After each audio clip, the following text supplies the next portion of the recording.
Hi, welcome back to Caterpillar Summer. So I read chapter 12. The sun was barely up, but already it felt warm. Puffy clouds of foam had washed on the shore. Cat held her mug and watched a pelican dive for a fish in the waves. Macon? Cat asked, Do you know there's a fishing contest coming up? He squinted out at the water. That's so. Cat kicked a patch of foam and watched it flutter to the sand. Can I ask you something? Macon nodded. What's the deal with fishing? Why do people like it so much? The corner of Macon's mouth popped up in half a smile. Fish are good eating. Maybe Cat was skeptical. If it was about eating fish, it would be easier to get them from the store. Seems like a lot of work. I don't know about that, Macon said. Looking at the waves, being in nature, standing side by side with someone, the catching part is a bonus. Cat was quiet, thinking, supposedly Macon didn't like fishing anymore, but that's not what his words said. Macon continued, You learn different things when you stand side by side with someone. You're together, focused on the same goal. Sometimes you might talk, other times you might not at all. Like our turtle walks? Asked Cat. Macon smiled and patted her shoulder.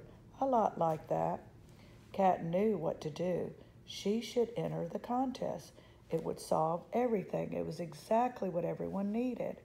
Macon might have tried to argue that he didn't like fishing anymore, but fishing was exactly what he needed. He talked about it like it was something special, and if Macon loved fishing and missed it after all these years, it made sense that Mom did too. If Cat learned to fish, it would bring everyone together. It was a big plan, but Cat knew she couldn't do it. As I'm sorry, Cat knew she could do it. As soon as she finished breakfast, she'd ride to the general store and enter the contest. When they returned, Lily had breakfast waiting. Chicken waved a pair of binoculars. I'm glad you're back, he said. We're going to stand on the deck and look for shark fins, and then we're going to the library to check out books. Cat sat at the counter and began to eat. Who is we? You and Lily? Me and you, said Chicken. Cat frowned. But we didn't make plans. You weren't here, Chicken explained, so I made plans for us. Cat tried to squash her irritation. That's not how it works. You have to ask before making plans with someone. Fine, said Chicken. Will you watch sharks and go to the library with me? It was the kind of question that wasn't really a question. He expected her to do what he wanted without complaining. Cat wanted to say no, but hesitated. She wasn't sure it was worth the fight. Lily stepped in. Now, Chicken, I thought the two of us were going to the library. Cat felt a glint of hope, but Chicken crossed his arms. Come here, Cat said. She leaned toward him. We can look for sharks later, I promise. I want to ride my bike before it gets too hot. His face softened. Maybe we can read my library books too. Definitely, said Cat. Before she left, she said thanks to Lily. Downstairs, she wheeled the yellow bicycle from the driveway. Harriet said her house was nearby, and Cat didn't know which house exactly, but maybe she'd be lucky and Harriet or Nettie would be outside. She pedaled slowly. The houses on Harriet's block were low to the ground, painted brightly, and had a friendly look. She spotted a purple house and a garden jammed full of plants and intricate sculptures. 7 kinds of wind chimes dangled from the awning, and a pair of needle-sized rain boots, Nettie-sized rain boots, stood by the door. Cat was making up her mind about knocking when a woman came out of the garage and wheeled a recycling bin to the curb. She had lots of freckles. When she saw Cat, she smiled widely. Hey, are you waiting for one of my gremlins? Cat smiled. I wanted to see if Harriet could ride bikes. I'm Cat. Hello, Cat. I'm Mrs. Kincaid. Your grandma told me you were visiting. I'll get Harriet. Harriet came out of her house barefoot, blinking in the sun, her hair stuck up in the back. "Hey," she said to Cat. "Hey," Cat said back. "Want to go with me to the store? To Willis General?" "Mean to Willis General?" asked Harriet. "Let me get my shoes on." She returned in a minute holding her sneakers. She was smiling by the time she finished tying them. "Takes me a minute to wake up. Sorry about that." She went in the overstuffed garage and returned a few minutes later, wheeling a red 10-speed. The bike was so tall it didn't look like Harriet could get her leg over the seat. "Your bike is huge," said Cat. Harriet adjusted her helmet. "Technically, it belongs to my brother Walt." Harriet sprinted down the driveway. Just when it seemed the bike could race down the street on its own, Harriet jumped on. She wobbled for a terrible moment, but stayed upright. Cat pedaled to catch up. They looped around downtown and coasted past the library before Harriet veered in a narrow alley. Cat followed her. They leaned their bikes up against the wall. They walked around the corner to a glossy green door with gold letters spelling out Willis General. A bell jangled when Harriet pulled the gold doorknob. "Hey there, Harriet," said a woman behind the counter. Her skin was dark brown and her hair was in a tortoise shell clip. "Hey there, Miss Willis," said Harriet. "This is my friend Cat. Her parents are Dr. Stone and Miss Lilly." "Amanda Stone's daughter?" asked the woman. "It's nice to meet you, Cat. I'm Louise Willis. My Shonda went to school with your mama. We sure do miss her around here." Cat paused. It was weird to think of strangers missing Mom. After a long moment, she finally remembered her manners. "Nice to meet you, too." Miss Willis Miss Willis pointed at the stack of lime green flyers. "Are y'all going to enter the contest?" "I think so," said Cat. Miss Willis beamed. "That's wonderful. Take a pencil from the jar on the counter if you need one." Cat took a flyer. "Thanks." The girls browsed the aisles. They could have spent days there without seeing everything, and the first 3 rows were taffy barrels, glass jars overflowing with a rainbow of candy, racks of seed packets, soap liquids and powders, spatulas, shiny silver tools, and 100 different types of pens. The door jangled as people came and went. Miss Willis' sweet voice chatted with everyone like she'd known them forever. Maybe she had. Past the postcard rack was the counter with the box for the entry forms. Cat chose a stumpy pencil. "My mom said to get toothpaste," said Harriet. "I'll be right back." She disappeared around an aisle. Cat had almost finished the form when something tickled her leg.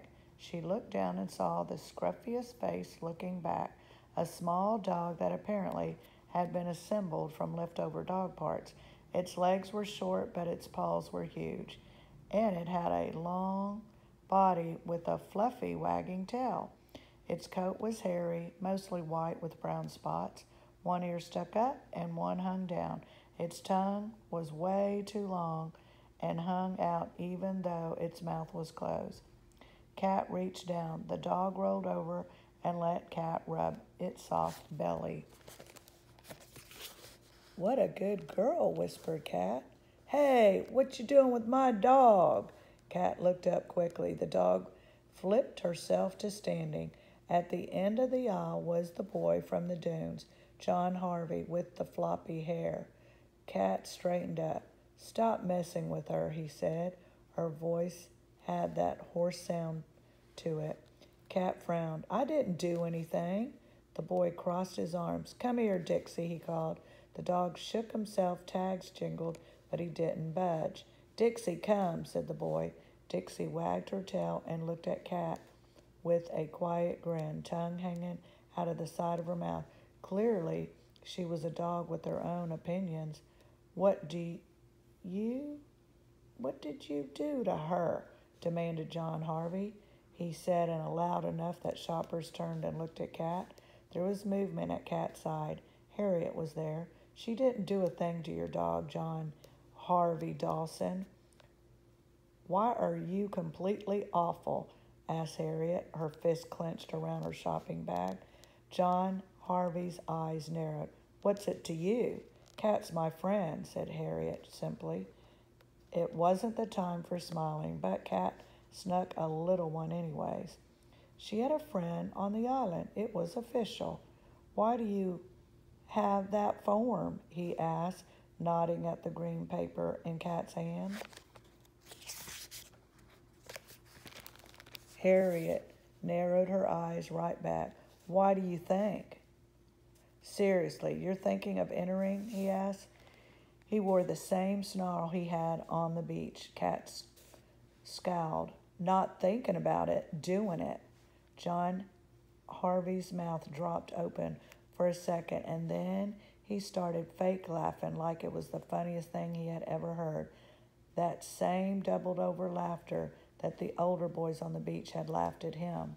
Yeah, Cat found herself saying, and I'm going to win. Harriet's eyebrows popped up for an instant, but she squashed them down into a narrow expression. Yeah, John Harvey stopped laughing. Doubt it. I've got 4 years of trophies at home, and they'll be right lonely without this year's. I know how to catch anything and everything. Well, said Cat, maybe you've lost your touch, seeing as you can't catch your own dog. She wheeled around and strode to the door, with Harriet close behind. Once they were back in the alley, Cat leaned on the wall. She had to catch her breath. That was amazing, Harriet shouted. When you walked out like that, I would have paid $1 million to see the reaction on his dumb face. He's nasty, said Cat. He's got 3 brothers, and each is worse than the one that came before, said Harriet. My mom says they don't have enough eyes on them. My dad says they're trouble. John Harvey definitely seemed like trouble. Trouble on the beach and trouble in the store. Trouble wrapped up in that sneer when he bragged about his trophies. At first I wanted to enter for fun, said Cat, but now I want to win. He's not in charge of the contest, and he's not the boss of the island.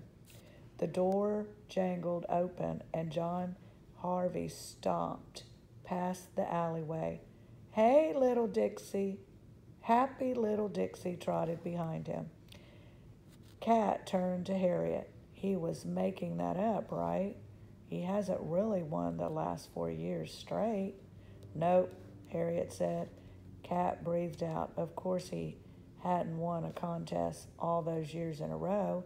He was talking big to try to make someone else look small. Huh, that's a relief, Cat said. Oh, said Harriet, shaking her head. I meant no, he wasn't making it up. He was telling the truth. He wins every year. Cat had puffed up from anger, but Harriet's words shrank her down to size. She made a big promise against a nasty kid, and she didn't even know how to fish. My mom will only be here on weekends. How am I going to learn enough to beat John Harvey? Her silly fishing dream was crashing around her like the waves of the Atlantic. It would be so embarrassing if he showed up and didn't catch a single fish.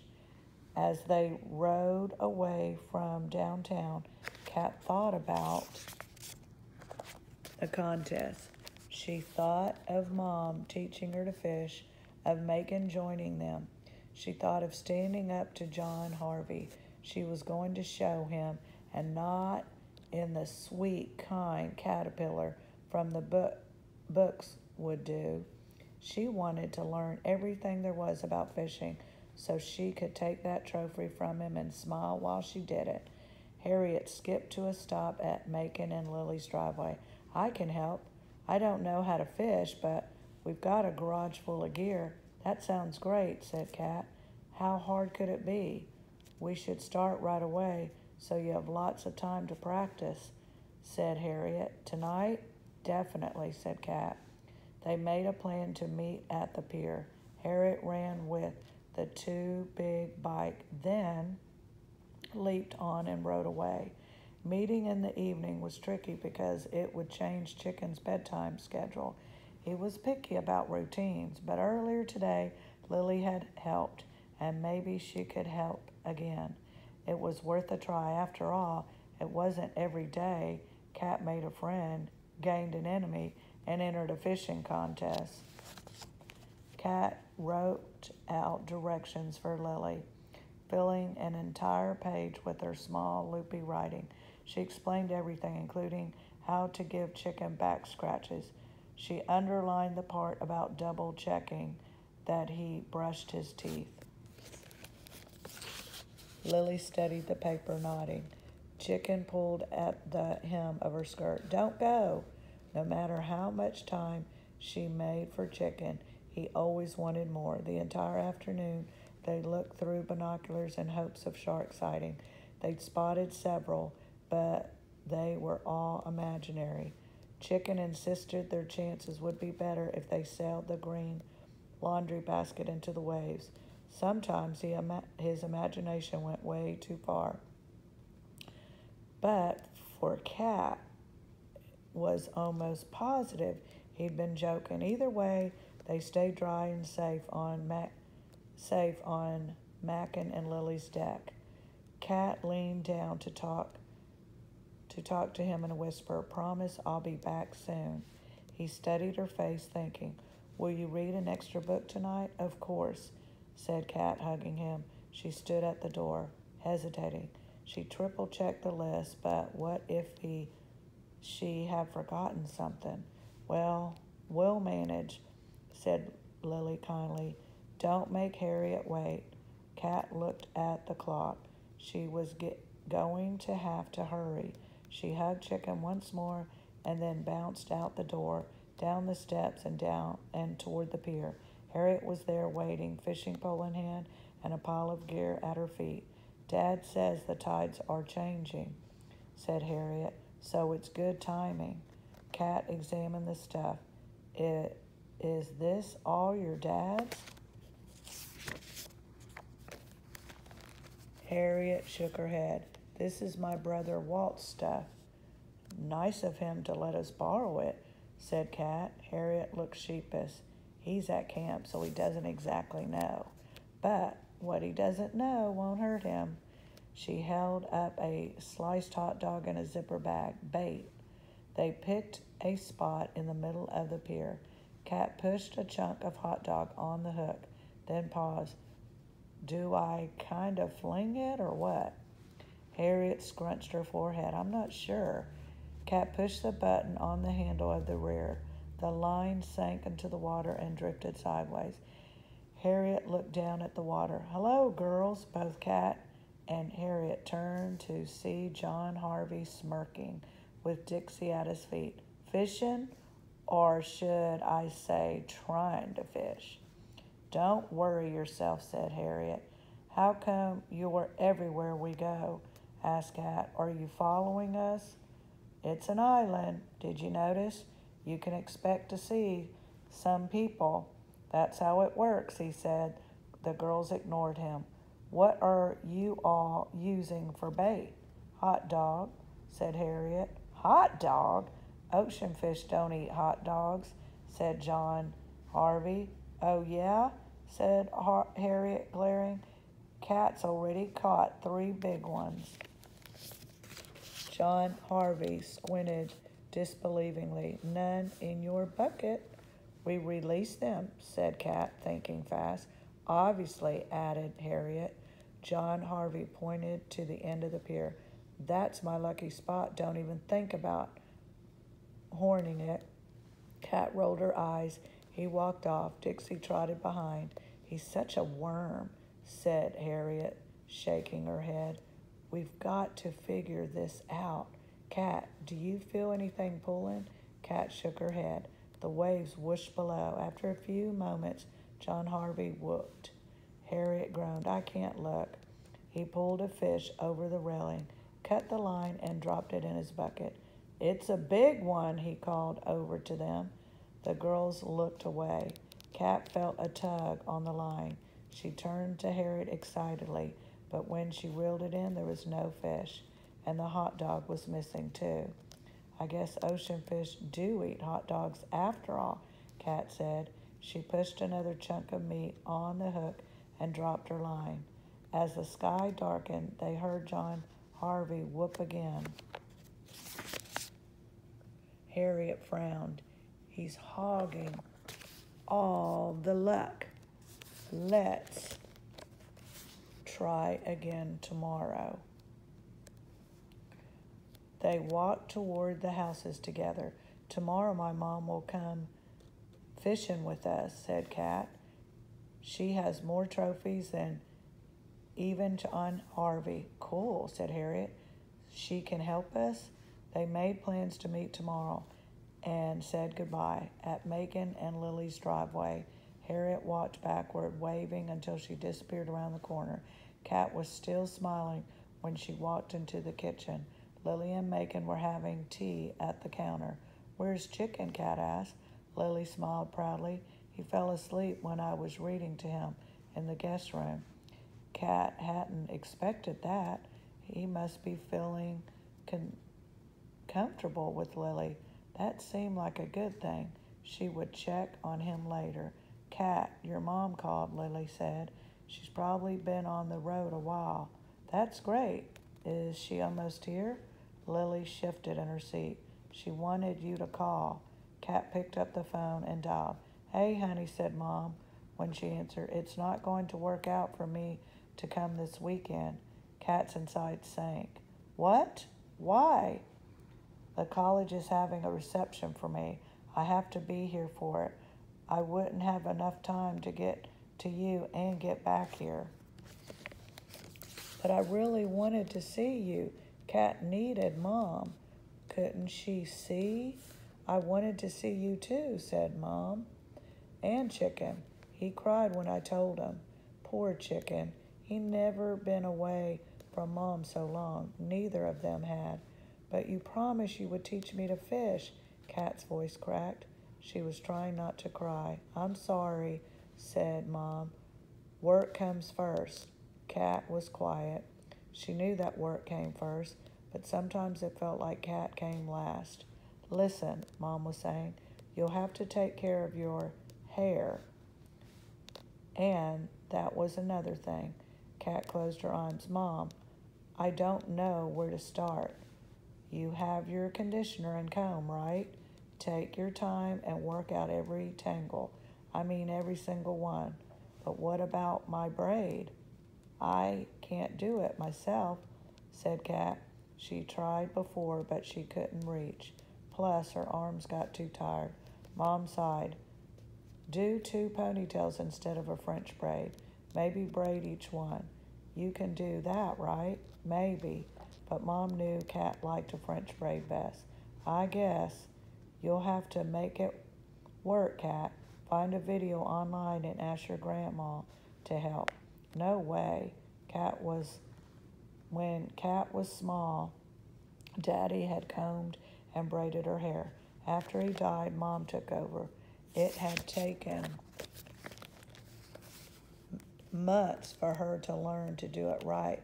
Lily couldn't learn in a day, even if it was something Kat wanted, which she did not. I'll handle it, Kat said finally. I better run, said Mom. Everyone's waiting for me. Love you. Kat disconnected. Now that Mom wasn't on the line anymore, the tears wanted to come. She sniffed. You shouldn't give her a hard time, Macon said. She has a work commitment, a big honor. You should be proud of her. Kat blinched, like the words had bitten her. I am proud. Lily gave Macon a pointed look and then turned to Kat. It's okay to be disappointed. Doesn't mean you aren't proud. Macon took his mug to the sink. Maybe she can give you fishing tips over the phone. He didn't understand. She needed Mom. Fishing tips over the phone wouldn't give that special side-by-side time. Lily seemed to read Kat's expression. I'm sure the two of you will figure it out. I'm heading to bed, Kat said. She said goodnight and clumped upstairs. First, she checked on Chicken in the guest room, who laid on his back with his arms and legs spread out straight. No wonder he kicked her so often. If he wanted to sleep that stretched out, she decided to sleep in the very center of the bed, since she didn't have to share that night. Her eyes traced every bump and crack of the ceiling. Her thoughts turned over on themselves until they were a tangled mess. Mom couldn't teach Cat to fish long distance.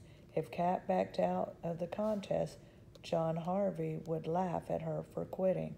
But if she showed up and didn't catch a single fish, John Harvey would laugh at her for that.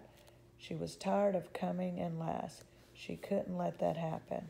When she heard her door open, Cat's brain was buzzing, but she pretended to be asleep. At first, she thought it was Chicken, but the footsteps were too careful. It was Lolli. She tucked Cat in, kissed her on the forehead, and was gone again in a flash. Tune in next time.